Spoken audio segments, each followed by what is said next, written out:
Dr. Carson, as we think about the church and theology, how do you teach theology to children? Maybe personally, big ideas to young, growing minds. Maybe there's things that you've come across that have just been wonderful tools that have helped you.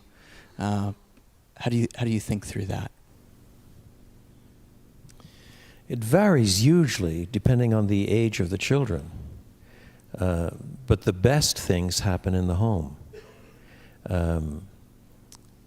From the day we brought our first one home, we incorporated them in family devotions. So we made the devotions a little shorter and all of that. My daughter Tiffany, my wife is English, and the English have the most amazing collection of nursery rhymes and children's stories and so on. As part of socialization, we were reading to our kids when they were a few days old. We weren't so naive as to think that they were learning anything. It was just part of socialization. But because of this, by the time my daughter was about 23 months, she had 4 books of children's poems, nursery rhymes, where there was a picture on one side and the nursery rhyme on the other side. And each book had 25 of these in. And she could open any one of those books and look at the picture and recite the corresponding nursery rhyme. So I was a little slow. I thought, hey, if she can do that, she can jolly well memorize some Bible. So we changed what we were doing in family devotions. We kept changing it depending on the age of our kids. And what we did then was read the first paragraph the first night of 1 Corinthians 1 plus 1 Corinthians 13. Next night, second paragraph of 1 Corinthians 1 plus 1 Corinthians 13. Third night, the last paragraph of 1 Corinthians 1 plus 1 Corinthians 13. So every night was 1 Corinthians 13, plus we were working through the book. After about 3 weeks, I stopped at the end of each phrase. So I said, though I speak with a tongue of men and of, looked at her, angels, and have not love, I am only a resounding gong or a clanging cymbal. I mean, we just popped them all in, you know? And another week or two later, she grabbed my Bible. She was there in a high chair beside me. She grabbed my Bible. Tiffy, do it, she says. Her name was Tiffany. She always called herself Tiffy. Tiffy, do it, she said, and recited 1 Corinthians 13. And when she got to the bit about when I was a child, I understood as a child, I thought as a child. When I became a man, you know, my wife and I were falling off the chairs laughing, but...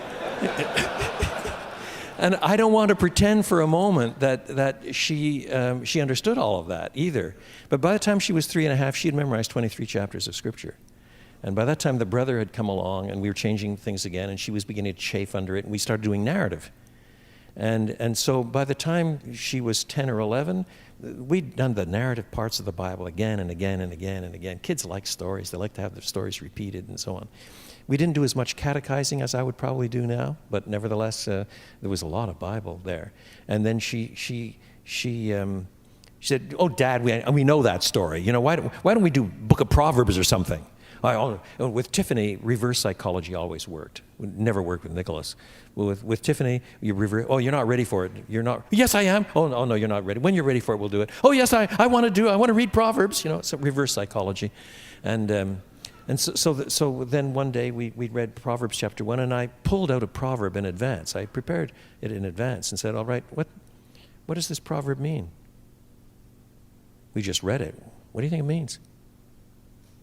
Didn't have a clue. We sort of talked it over. And we did that for every chapter of the book of Proverbs, choosing one proverb a night to think about, you know. So we did a lot of stupid things, but making devotions and family time contentful and a reflection of their age, you know. And then when they were our kids went to secular schools. They were good schools. But we made sure that Joy or I read just about everything they read. We knew what was going on. And our family devotion time became time for talking about stuff, you know.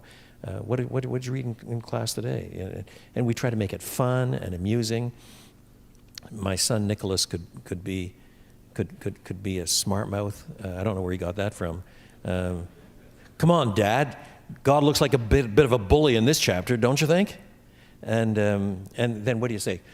Zip your lip, kid. You're blaspheming. Or do you find this is an occasion for talking it all out? You know, and so there needs to be a safe place where you are learning and memorizing and growing together and expanding the horizons and applying it to life a different. I've rabbited on much too long. I'm worse than Alistair.